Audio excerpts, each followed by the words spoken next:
Diqqat tezkor, jarima balli 12 ballga yetgan haydovchilar soni 49 nafarga yetdi. Birgina Toshkent shahrining o'zida 29 nafar haydovchi 12 ball to'plashga ulgurgan.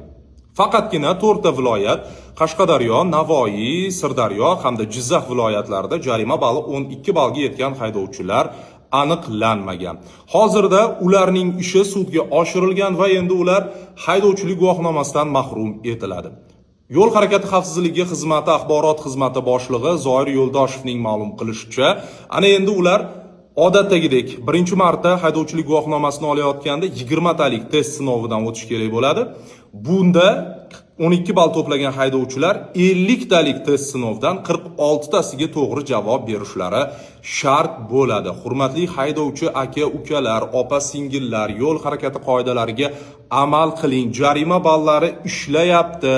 Siz ham so'nggi pushaymonning girdobida qolmang. Bu videoni barcha haydovchi tanishlaringizga albatta yuborib qo'ying.